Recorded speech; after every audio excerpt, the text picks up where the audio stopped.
శివనామ స్మరణతో మారుమోగిపోయే పండగే మహాశివరాత్రి. ప్రతి నెలలో ఒక శివరాత్రి వచ్చిన మాఘమాసంలో వచ్చే ఈ మహాశివరాత్రికి ఒక ప్రత్యేకత ఉంది. అసలు ఈ రోజున శివుడు ఏం చేశారు? భక్తులు రాత్రంతా ఎందుకు జాగారం చేస్తారు? ఈ ఆసక్తికరమైన కథను ఇప్పుడు తెలుసుకుందాం. పురాణాల ప్రకారం ఒకసారి బ్రహ్మదేవునికి మరియు విష్ణుమూర్తికి మన ఇద్దరిలో ఎవరు గొప్ప అనే వాదన మొదలైంది. ఆ వాదన పెరిగి పెద్ద యుద్ధానికి దారితీసింది.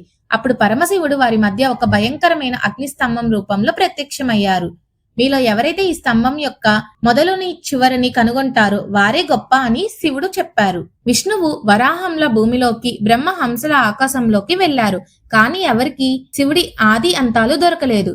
ఆ అగ్నిలింగం ఉద్భవించిన రోజే మహాశివరాత్రి, అంటే భగవంతుడు అనంతుడు అని చాటి చెప్పిన రోజే ఇది. మరొక కథ ప్రకారం దేవతలు రాక్షసులు కలిసి సముద్రం వధించినప్పుడు లోకాలను దహించి వేసే హలాహలం విషం పుట్టింది. లోకాలను కాపాడటం కోసం పరమశివుడు ఆ విషాన్ని మింగేశారు.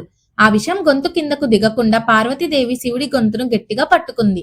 దాంతో శివుడి గొంతు నీలం రంగులోకి మారి ఆయన నీలకంఠుడు అయ్యారు. ఆ విష ప్రభావం వల్ల శివుడికి నిద్ర రాకుండా లోకాలు రక్షించబడాలని దేవతలంతా ఆ రాత్రంతా పాటలు పాడుతూ శివుడిని ఆరాధించారు. అదే మనం చేసే జాగారం.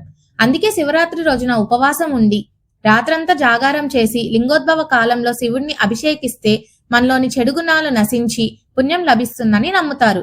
ఈ శివరాత్రి కథ మీకు నచ్చితే వీడియోని లైక్ చేయండి, కామెంట్ బాక్స్ లో ఓం నమ శివాయ అని కామెంట్ చేయండి. ఇలాంటి మరిన్ని భక్తి కథల కోసం సబ్స్క్రైబ్ చేసుకోండి.